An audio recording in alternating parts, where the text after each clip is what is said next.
Hello all, welcome to a special Tuesday edition of BA Creative. Don't panic, I'm still going to upload on Fridays. I just wanted to give you guys something in the middle of the week. Before I get into explaining what I'm doing, I think based on my understanding of the social norms of YouTube, I'm supposed to tell you guys that this is technically not a process video. It's going to be a little chatty. And some of you may not like that. I am going to talk about what I'm doing at certain points, but it's mostly just going to be me chatting. And I do understand that some people don't like that. I personally love those types of videos, but if you don't, please feel free to mute me. That won't hurt my feelings. Just don't tell me that you did that. I don't need to know all that. But anyway, so I've been watching a lot of YouTube over the past couple of days, and what I'm doing is working in my Dina Wakley media journal. I'm actually doing the gratitude prompt for the month of March. The prompt was adventure, and what I just talked over top of was me collaging down onto a tag a whole bunch of torn up pieces of maps, because you know it's adventure. So I'm a pretty literal concrete artist, if you couldn't tell. Anyway, watching a lot of YouTube here lately, which I'm sure most of us have, and I've noticed that quite a bit of the big time art YouTubers, like the ones that have like thousands and thousands of subscribers, have been uploading, you know, daily, or they've been doing a lot of lives to help kind of quell some of the anxiety a lot of people are feeling right now, which is understandable, and also to just give you guys something to do and for a little entertainment. That's what this is. Though I do understand that I am not a big time YouTuber, nor have I been asked by anyone to do this. I do have 160 some subscribers, and my YouTube analytics tell me that at least 30% of you watch my watch my videos. So you're welcome. This is for you. And you know what? It's okay. You didn't have to ask. I just did it anyway. So that's really what this is. I just want to give you guys a little inspiration and maybe hang out with me for a little bit, because you know I am social distancing too and have not had a lot of interaction with other people here lately. You're probably going to be able to tell. Anyway, I've started just by building up some layers, and I covered up most of the original maps and whatnot, so I want to bring a couple of those maps back in so you can actually see them. And the theme is adventure, which, you know, every great adventure has started with a map, like a treasure map. Oh, like Goonies. Have you guys seen Goonies? I don't know why I brought that up. I actually hate that movie. Wow. I wasn't kidding when I said this was going to be super rambly. I am so sorry.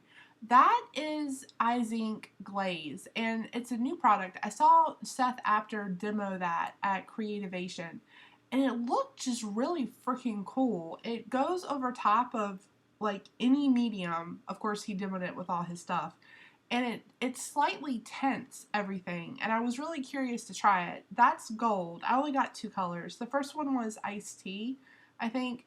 I laid the gold on here really thick because I wanted to see if you could use it almost like a paste type thing. You can. I didn't spread it out, you know, thick at all, and it dried like that.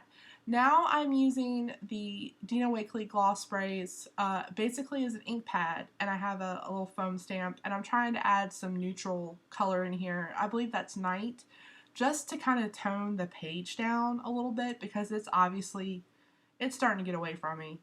I'll be honest. But that's okay. We're going to fix that right here. So I'm going to spray the white gloss spray through her stencil. My nozzle got clogged because I am really bad about covering them up. Excuse me, or putting the tops back on things. And as I always say, white covers a multitude of sins. And as you can see, it is obviously fixing this. It's probably what saved the page, to be honest. Anyway, so I've sprayed some of those gloss sprays down, and most of the reason this looks so messy is because I don't wait for stuff to dry. There's some type of like weird law of physics that happens in my craft room. Things don't dry. And I know Dina Wakley says not to use a heat tool, but I do use it, and because I would be sitting here forever trying just to get my crap to dry. What you're seeing me play with is some texture paste that I had previously smeared out onto a piece of deli paper. And I have art commitment issues. I don't like to commit to things like texture paste or crackle paste and stuff like that. Oh, that wasn't texture paste actually. I'm sorry. That was crackle paste. Until I'm like, because I don't know how I feel about it, to be honest. I don't use it a lot. I'm trying to.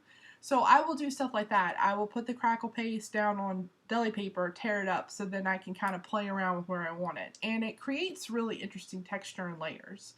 And that's what this background was. Like, it was just layers and layers.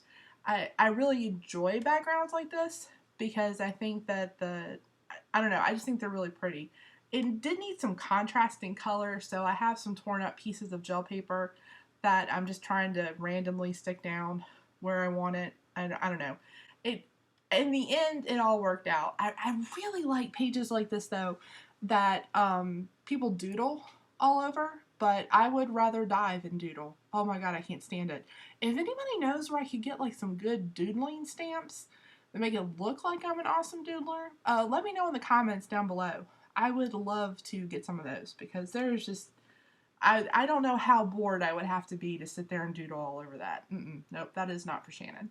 Anyway, I'm going to get all that glued down, and I really think that the little touches of purple is what brought this whole page together because it is so messy. Oh my gosh, you guys should have seen my craft face. It was ridiculous.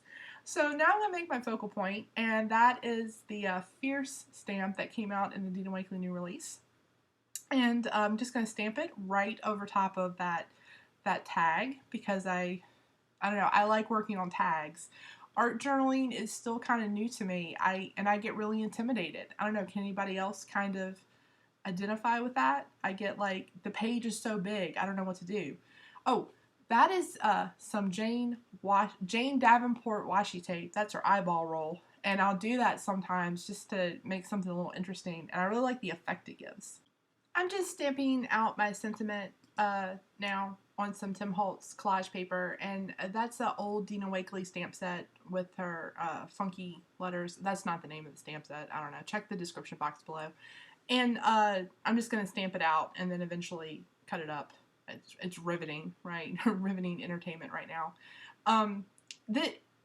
I kind of really want to know how you guys are doing. Like, does anyone have any weird social isolation stories? Like, anything like that you could share? Because things are getting weird here. I will totally own that.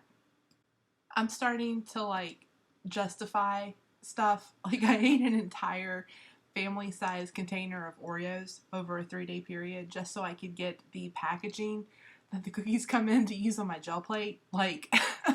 And no shame either. No shame. They were delicious, and I would do it again. So that's where I'm at. Like, where are you guys at with all this? Let me know in the comments below. I'd love to hear from you. As you can see, I couldn't really get adventure to look right all in like one word, so I just cut it in half, and I think it actually works really well with the page. Because it's an adventure, right? Every time we sit down to craft. Alright guys, as always, thanks so much for your time. I hope everybody stays healthy, and as always, I will see you next time.